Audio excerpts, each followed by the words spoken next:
नमस्कार साथियों, एक बार फिर नए मुद्दे के साथ हम लोग आज हाजिर हैं। इस समय प्रधानमंत्री नरेंद्र मोदी का एक बयान जो है वो सुर्खियों में है और वो बयान जो है उन्होंने महात्मा गांधी को लेकर के दिया है। एक निजी मीडिया चैनल को उन्होंने एक इंटरव्यू के दौरान उन्होंने कहा कि 1982 में जब गांधी पिक्चर रिलीज़ हुई तब देश और दुनिया के लोग गांधी के बारे में जान पाए। शायद जो पिछली सरकारें थी वो गांधी के ऊपर उस तरीके से काम नहीं कर पाई या गांधी के कार्यों को जो है देश और दुनिया तक पहुंचा नहीं पाई। तो इसके पीछे की चाहे जो भी वजह रही हो, और प्रधानमंत्री मोदी का ये बयान जो है इन दिनों सोशल मीडिया पे सुर्खियों में है कि गांधी को जो है 1982 के पहले भारत के अंदर या भारत के बाहर जो है लोग बहुत कम जानते थे, लेकिन काशी से वो तीसरी बार यहाँ से एक बीजेपी प्रत्याशी के रूप में खड़े हैं। और कुछ इंटरेस्टिंग फैक्ट के साथ हम लोग आए हैं कि क्योंकि गांधी की जो भारत की यात्रा हो या विदेशों की यात्रा हो और बनारस की जो यात्रा है, जो उनकी यात्रा का एक वृत्तांत मिलता है काशी के अंदर, वो बहुत बड़ा है। पर कहा जाता है कि करीब 12 बार उन्होंने जो है वाराणसी की यात्रा की थी और 1902-1903 के बीच में वो पहली बार काशी में जो है महात्मा गांधी जो है धार्मिक यात्रा के लिए काशी में आए थे। और वो काशी विश्वनाथ मंदिर दर्शन करने गए थे, उन्हीं तंग गलियों से गए थे, गंगा में वो स्नान करने के लिए भी गए हुए थे। लेकिन जब वो काशी विश्वनाथ मंदिर से दर्शन करके जब बाहर आए थे तो उन्होंने एक बात कही थी कि काशी विश्वनाथ मंदिर में जो ये तंग गलियां हैं और मंदिर के आसपास जो है इतनी गंदगी है, इसको जो है साफ़ होना चाहिए, क्योंकि यहाँ जो श्रद्धालु आते हैं कहीं ना कहीं वो उनके अंदर वो बाबा विश्वनाथ को लेकर के आस्था रहती है और इस तरीके से अगर वो गंदगी देखेंगे तो उनके मन में क्या होगा। और शायद इसी बात को कोट करते हुए प्रधानमंत्री जिस समय काशी विश्वनाथ मंदिर कॉरिडोर के उद्घाटन और शिलान्यास के बीच में उन्होंने एक संबोधन दिया था और यही बात प्रधानमंत्री ने भी कहा था कि मानो बाबा जो है तारों के जंजाल में फंसे हुए हैं, इससे उनको आज़ाद कराना है।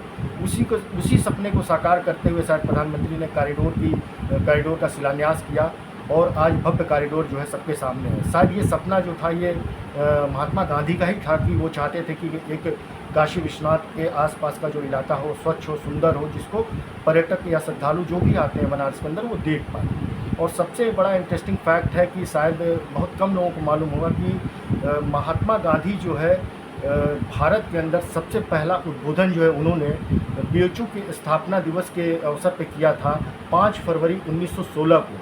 और वो स्थान है काशी का सेंट्रल हिंदू कॉलेज, जो आज काशी का सेंट्रल हिंदू स्कूल है, कमच्छा पे स्कूल पढ़ता है, उसी के प्रांगण में जो है महात्मा गांधी ने जो है पहला उद्बोधन देश को दिया था।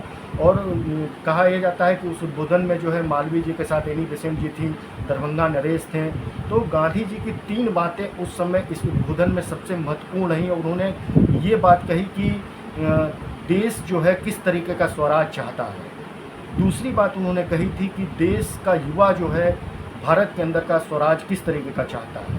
और तीसरी बात उन्होंने कही थी कि मुस्लिम लीग और कांग्रेस के बीच में ये तय होना चाहिए कि भारत का स्वराज आने वाले समय में किस तरीके का स्वरूप में होगा और कैसा होगा। और चौथी बात उन्होंने की थी कि उस सभा के अंदर जो तमाम रियासतों के नरेश उस समय मौजूद थे वो सोने के जेवरात पहन करके वहाँ पहुँचे थे। तो महात्मा गांधी ने ये कहा कि भारत को जो है सोने की चिड़िया कहा जाता है और आज भारत अगर गरीब हो रहा है तो उसके पीछे की वजह क्या है। ये वजह हमें साफ दिखाई दे रही है कि जिस तरीके से सभा के अंदर जो है तमाम राजा महाराजा और नरेश लोग बैठे हुए हैं, इनके तन पे जिस तरीके से सोने के गहने दिखाई दे रहे हैं, इस सोने के गहने को बेच करके भारत की गरीबी को दूर करना चाहिए। बल्कि इस उद्बोधन के बाद एनी बेसेंट उनके भाषण को रोकना भी चाह रही थी, लेकिन मालवीय जी ने एनी बेसेंट को रोका कि नहीं, जो महात्मा गांधी बोल रहे हैं उनके उद्बोधन को उसी तरीके से चलने दीजिए, कंटिन्यू करने दीजिए। तो ये कुछ उनकी यात्रा का वृत्तांत मिलता है। उसके बाद वो 1942 में समथिंग वो बीएचयू में आए थे और एक गांधी चबूतरा भी बना हुआ है मालवीय भवन के ठीक पास में, वो मालवीय चबूतरा बना हुआ जहाँ वो बैठ करके संध्या किया करते थे।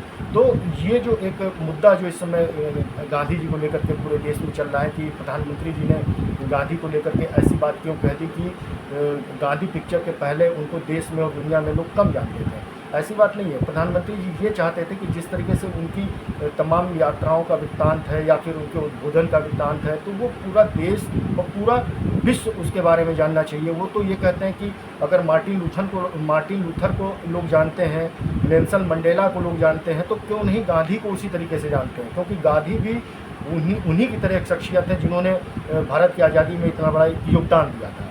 तो ये एक हो सकता है कि प्रधानमंत्री जी का एक सोच रहा हो जिसको लेकर के उन्होंने ये बात कही।